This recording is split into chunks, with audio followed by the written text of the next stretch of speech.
اعوذ باللہ من الشیطان الرجیم بسم اللہ الرحمن الرحیم یا بنی اسرائیل اذکروا نعمتی التی انعمت علیکم وانی فضلتکم علی العالمین واتقوا یوما لا تجزی نفس عن نفس شیئا ولا يقبل منها شفاعت ولا یؤخذ منها عدل ولا هم ینصرون۔ صدق اللہ العظیم۔ معزز سامعین، بنی اسرائیل کا تعارف گزشتہ رکوع کے اندر کروا دیا گیا ہے کہ حضرت یعقوب علیہ السلام کے جو 12 بیٹے تھے ان سے جو آگے نسل پھیلی ہے انہیں ہی بنو اسرائیل کہا جاتا ہے۔ اسرائیل حضرت یعقوب علیہ السلام کا لقب تھا اور ان کی اولاد کو بنو اسرائیل کہا گیا۔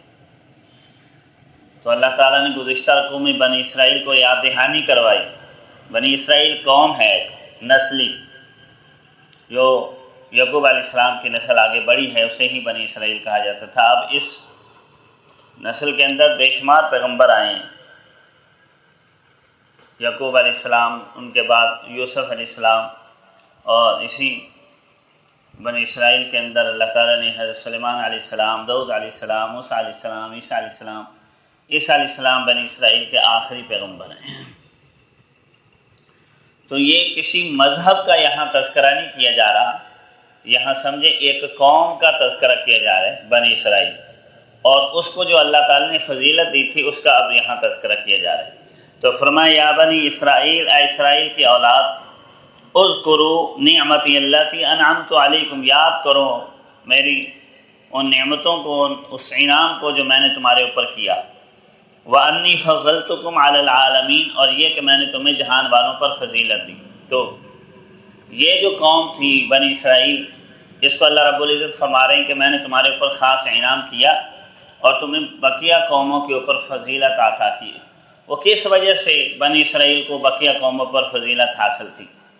کیا ان کے پاس حکومت تھی، تجارت تھی، بادشاہت تھی، مال و دولت کے انبار تھے، اس وجہ سے اللہ نے ان کو فضیلت دی تھی یا کسی اور وجہ سے؟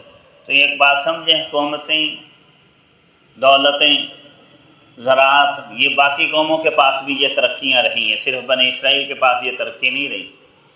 ان کو جو فضیلت تھی بقیہ قوموں کے اوپر، وہ توحید اور رسالت کی وجہ سے فضیلت حاصل تھی، کیونکہ اللہ تبارک و تعالیٰ نے ابراہیم علیہ السلام سے یہ وعدہ کیا تھا کہ آپ کے بعد میں جو بھی نبی بھیجوں گا آپ کی نسل کے اندر بھیجوں گا، جو کتاب اتاروں گا آپ کی نسل میں اتاروں گا۔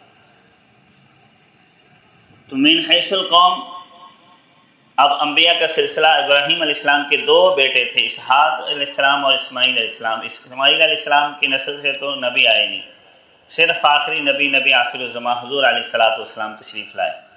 اب اس نسل میں تو نبوت کا سلسلہ کافی عرصہ تک رکا رہا اسماعیل علیہ السلام کے بعد، اور اس نسل میں اسحاق علیہ السلام کے بعد یعقوب علیہ السلام آئے، پھر یوسف علیہ السلام، اور انبیاء کا سلسلہ یہاں جاری رہا۔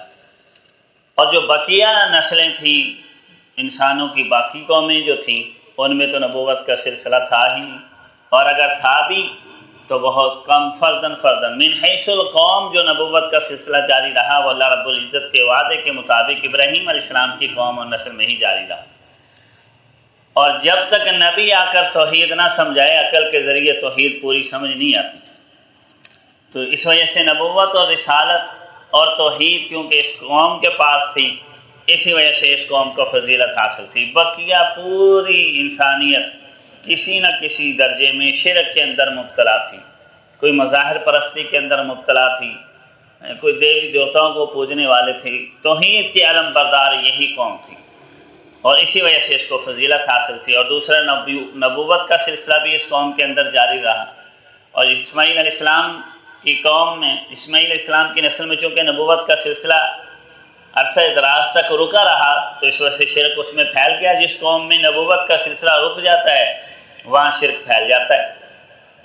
تو یہاں تک کہ جب نبی علیہ السلام کی بعثت ہوئی ہے تو اس وقت خود کعبۃ اللہ کے اندر مشرکین مکہ نے 360 فٹ رکھے ہوئے تھے، حالانکہ کہتے تھے کہ ہم ملت ابراہیمی پر ہیں، لیکن چونکہ نبوت کا سلسلہ کافی عرصہ تک نسل در نسل نہیں آیا تو وہ شرک پھیل گیا۔ اور اس قوم کے اندر نبوت کا سلسلہ چونکہ جاری رہا تو توحید بھی رہی، نبوت اور رسالت بھی رہی، وحی بھی رہی، جس کی وجہ سے اس قوم کو فضیلت حاصل تھی۔ تو جب اللہ تبارک و تعالیٰ اب یہی بیان فرما رہے ہیں کہ جہان والوں پر تمہیں فضیلت دی، تو جہان والوں سے مراد اس وقت کی دوسری قومیں، جہان والوں سے مراد یہ امت محمدیہ نہیں ہے، بنی اسرائیل اور اس کے مقابل جو دوسرے قومیں تھیں، کیونکہ ان کے اندر نبوت، رسالت، توحید، وحی کی تعلیمات نہیں تھی، اس وجہ سے وہ محروم ہو گئیں، مفضول ہو گئیں اور اس قوم کو فضیلت عطا کر دی گئی۔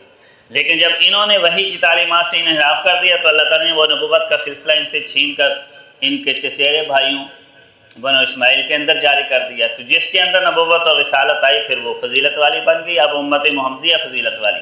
اب اگر اپنی یہ فضیلت باقی رکھنا چاہتے ہیں بنی اسرائیل والے تو ان کو نبی علیہ الصلوۃ والسلام کی اتباع کرنی پڑے گی، تو وہ ان کی کھوئی ہوئی فضیلت واپس آ جائے گی۔ تو یہاں یہی بات ان کو یاد دہانی کروائی جا رہی ہے۔ یہاں یہودیت مذہب کا تذکرہ نہیں ہے، قوم کا تذکرہ ہے، اور اس قوم کو فضیلت دین کی وجہ سے تھی۔ جب دین انہوں نے چھوڑ دیا تو وہ فضیلت بھی ان کی ختم ہو گئی۔